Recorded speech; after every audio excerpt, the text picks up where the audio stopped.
কাকা জিলাপি কত করে কাকা? 200 টাকা করে কেজি। কত নেবা জিলাপি কাকা? 250 গ্রাম জিলাপি দেন।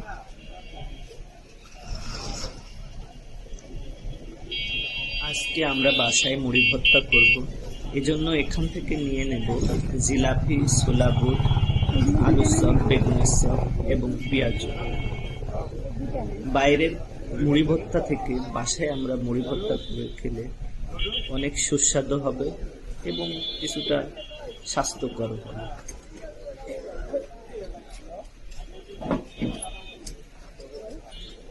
আলুর চপ 2টা দেন কাকা। আলুর চপ 2টা, বেগুনের চপ 2টা। 2টা নেব। আর পেঁয়াজ দেন 2টা। পেঁয়াজ, আলুর চপ এবং বেগুনের চপের কালারটা দেখে মনে হচ্ছে এটা গতকালকে ভেজে রেখেছে। আমি ওনাদেরকে জিজ্ঞেস করেছি, বাট ওনারা কোনো উত্তর দেয়নি। জানি না, হতে পারে গতকালকের অথবা আজকে ভেজেছে। ভাজাটা একটু বেশি হয়ে গেছে, যার জন্য কালারটা একটু বেশি লাল। ছোলা কত করে কাকা? 120 টাকা করে কেজি। 100 গ্রাম নেব। 100 গ্রাম ছোলা দেন। 120 টাকা করে কেজি।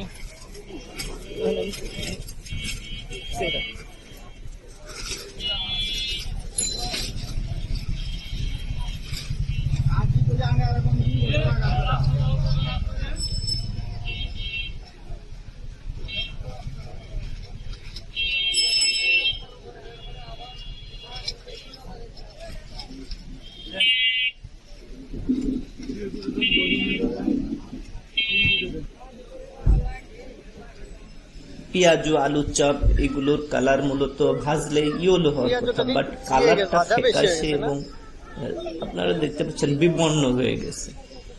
এটা দেখে যে কেউ বলবে এটা গতকালকে। আমি ওনাদেরকে জিজ্ঞেস করেছি, বাট ওনারা কিছু বললো না, ওনারা চুপ করে আছে। যাই হোক, আমরা নিয়ে নিচ্ছি এখান থেকে কিছু। ভাই লেবু এটা কত করে ভাই? 20 টাকা। ভাই এটা কত করে? 20 টাকা নি ভাই, লেবু 20 টাকা নি। যেটা নেই ওইটাই 20। এখন আমরা এখানে এসেছি, মুড়ি ভর্তার মধ্যে আমরা ধনের পাতা দিব এবং লেবুর যে খোসাটা আছে ওটা দেব। লেবুর খোসাটা মুড়ি ভর্তার মধ্যে দিলে একটা স্পেশাল ফ্লেভার এবং অনেক সুস্বাদু হয়, অনেক টেস্টি হয়। আপনারা দিয়ে খেয়ে দেখতে পারেন। এই জন্য আমরা নিতে আসছি লেবু এবং ধনের পাতা। আচ্ছা লাউ কত করে ভাই? কোনটা কত করে?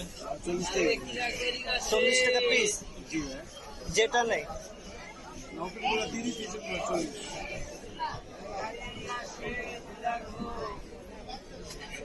এগুলো 30 টাকা না? এটা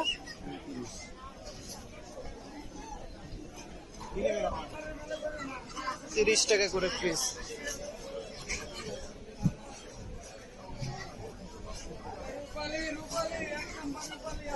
এটা দেন ভাই, লাউ এটা দেন।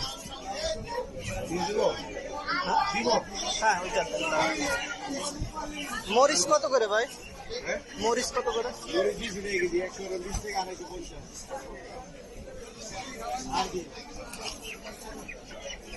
কি ভাই আলু লাগবে?